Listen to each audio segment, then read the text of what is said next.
Hola todos. Hi all. Welcome back to Learning Language, Expresiones con Preposiciones. Dos. Sorry for my wonderful pronunciation, but again, just a follow-up, continuing on with the last one, just more translations. Again, just trying to get a flow for these videos. I haven't really, this is like my 9th or 10th one. So, switching up the structure a little bit from the last video even, I'm just going to read, again, these other expressions with a, and de from the Spanish idioms and advanced vocabulary Spark Notes chart. You can find it everywhere. And then I'm going to read their definition and my definitions, or translations, excuse me, not definitions. But just ranking, again, when in the last one I had dictionary definition circled with D, Google Translation circled with G, and then word for word circled for my translations, which is a mix of dictionary definitions and a lot of translations. Google to me is the least convincing. Dictionaries are pretty convincing, but again, context defines the variable, so a mix of the dictionary and the context. So again, all of these have de except for the first one. This was just a leftover one that if I was on the back side of a piece of paper.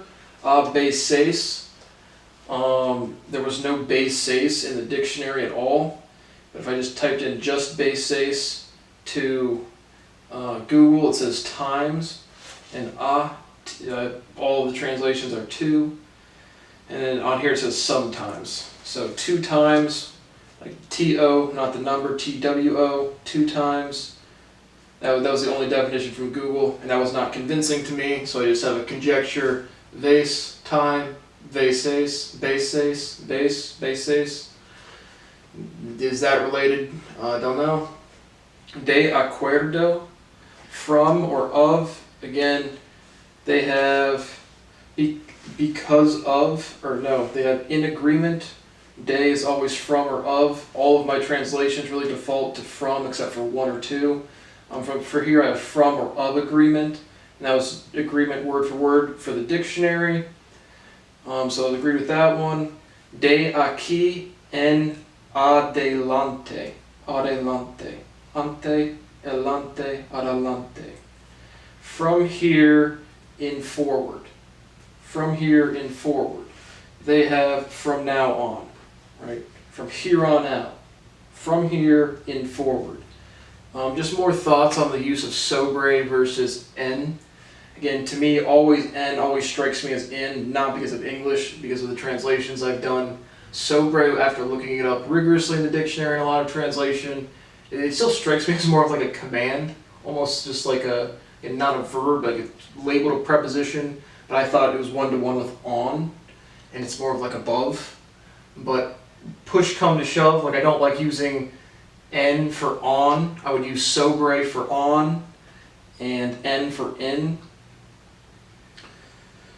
But again, that's open for debate, or again, I'm just more derivation needed. But from here in forward, definitely not here on forward. Here in forward makes sense. De buena gana, from good urge is the word for word definition. And it says willingly, I mean semantically the same exact thing, but from good urge. Right, bien is well, bueno, buena is good. De este modo, from this mode, word for word, it says in this way, in this manner. In this way, que, in, this, esta way, camino. That would be in this way. De esta modo, in this mode of operation, in this mode of vibration. De golpe, golpe de voz. It just says de golpe, but from below, whack or knock. And on here it says suddenly, and that was not a convincing golpe. That's what it said in the dictionary, but it was not like semantically. How do you get from below, knock, whack to suddenly? If you like a blow, knock, or a whack is a pretty sudden motion. So I think that's just a semantic association. Could not find a better translation. De hoy en adelante. Sorry, I haven't pronounced that word many times. but de hoy, from today, en adelante, in forward. And it says from now on, from today in forward. That's semantically the same. De mala gana, they have unwillingly, but just from bad urge. De moda, from mode. De moda, they have in style or fashionable. A mode is a style, a mode is again a degree of freedom. De ningun modo. They have by no means, no way.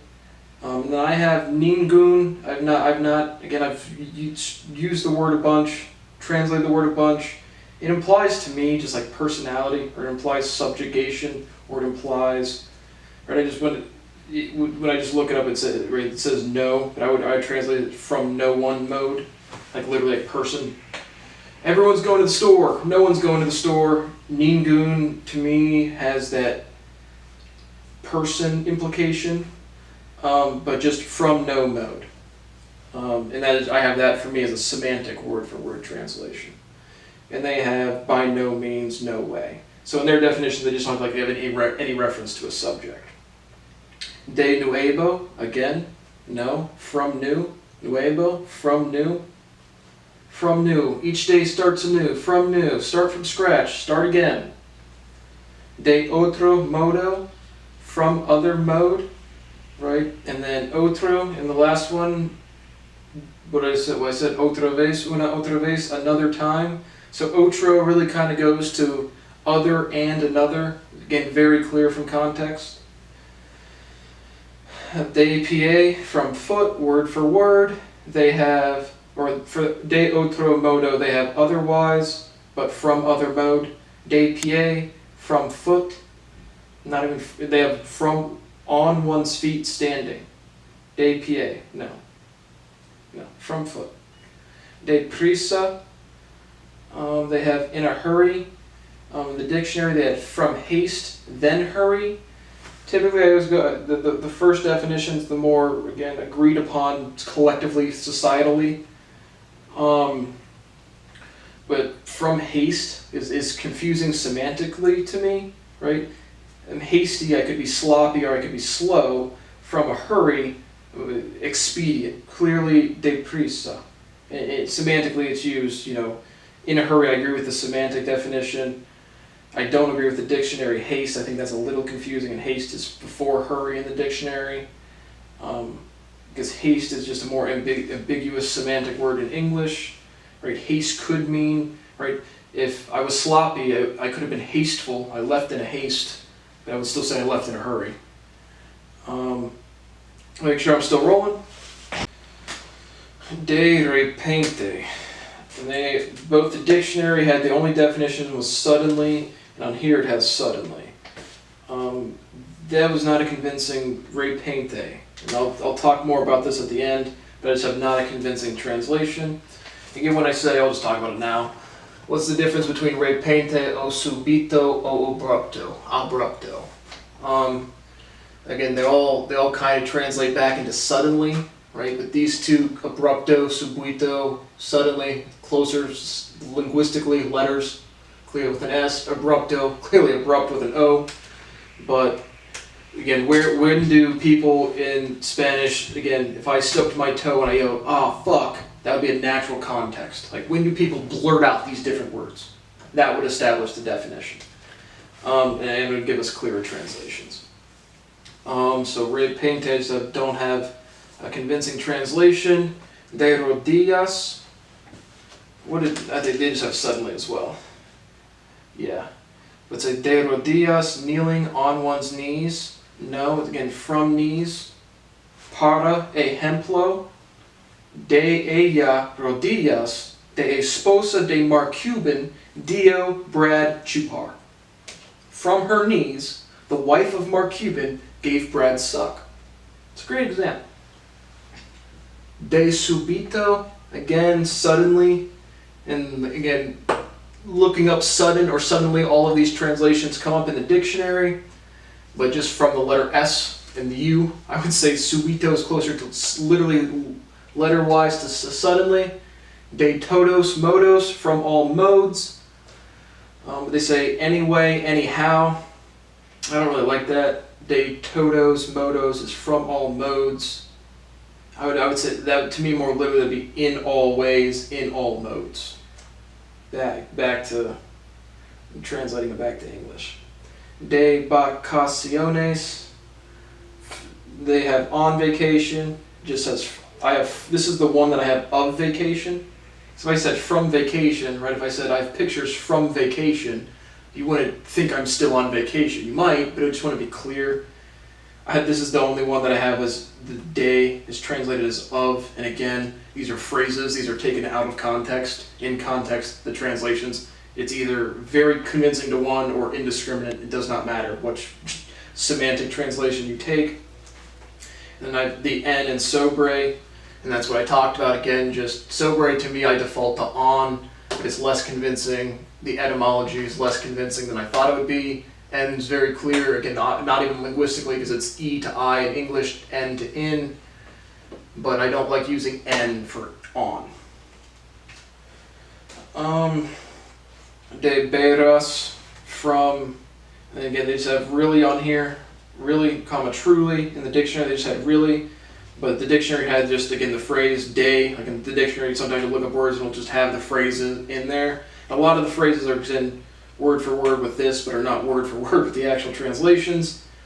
But if I type that into Google, it says you'll see. But veras, veras,